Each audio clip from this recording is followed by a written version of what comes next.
All right, this is Nigeria, and I'm with Abiah, who's performing tonight, and we're backstage. Just how the Urban Buzz do it. So Abiah, tell us about tonight and what's going on with you. Introduce yourself. Okay, this is Abiah.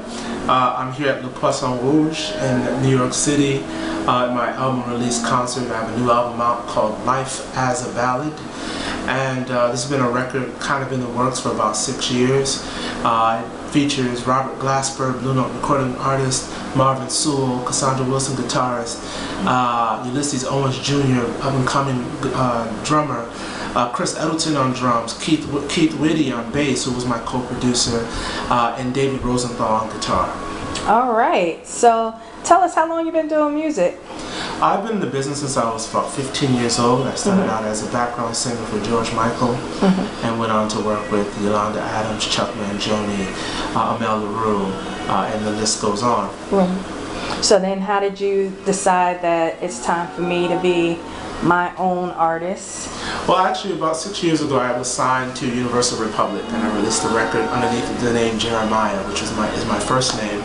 Abiah is my last name. So I released this record called Chasing Forever, had a pretty successful duet with Shanice Wilson on that record called Love for a While.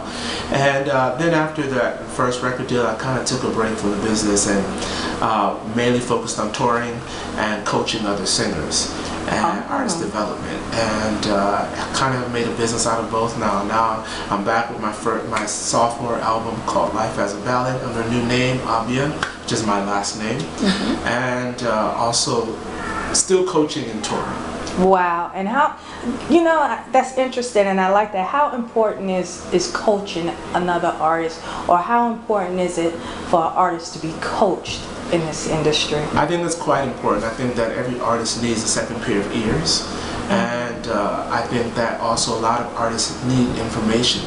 And I think there's a technique to singing if you want to sing well and sing for a long time. It's the reason why people like Chaka Khan and Celine Dion and the list goes on of these great voices, unique individual voices.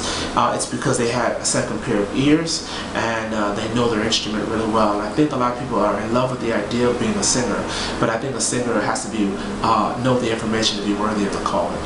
Wow, that was so good. You throwing me off. Wait.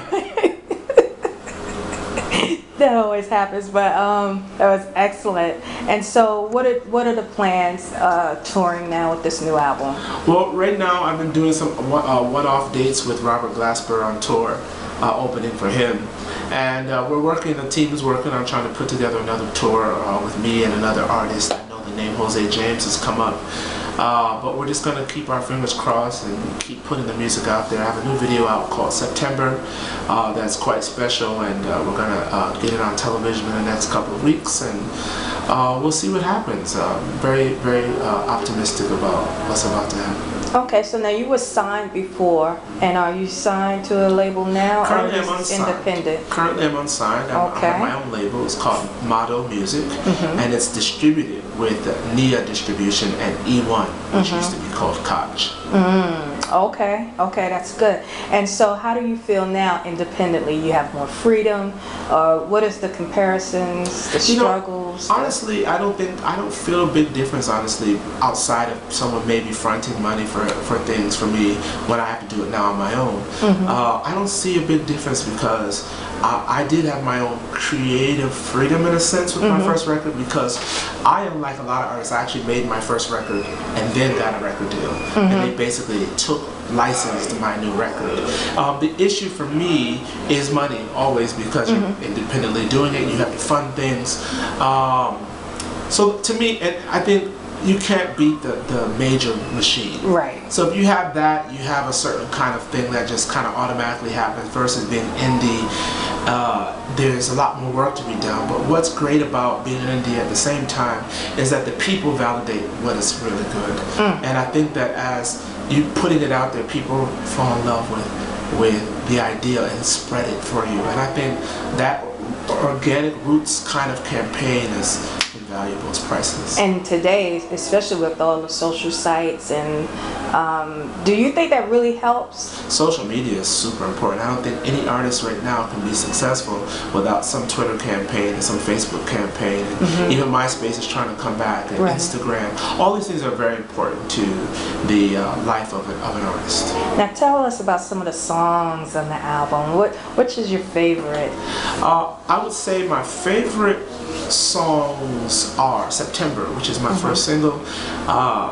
And then I have a song called Doves, which is a rearrangement of Prince's When Doves Cry. Okay. Now, did you ask Prince, can you do that? Yeah. Can you just do that like that?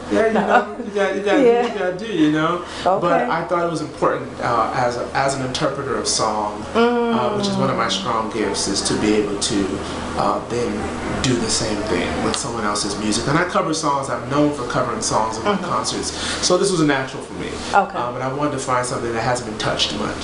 And then other songs on the record, Foolish Heart, which is a very personal record.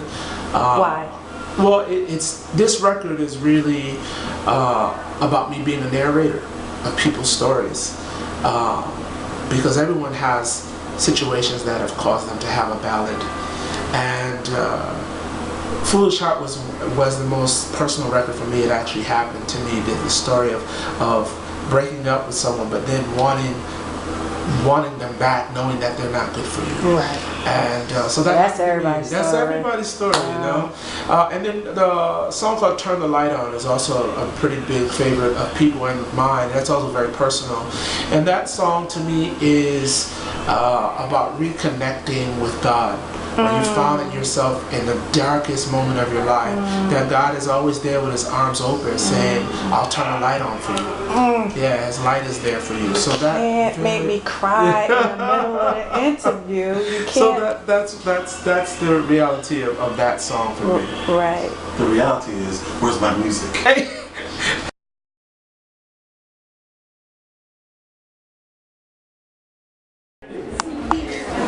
Okay, Bevy Smith. I love the show. You know, such beautiful music, poetry in motion, the perfect note. You know, what can I say except to say that when you're in a space and you want to feel mellow, you want to go to a quiet zone, it's the perfect accompaniment. I love Jeremiah. He's a perfect artist. He's a consummate artist, and I feel very blessed and fortunate to know him, but also to have his music in my life. Thank you so much.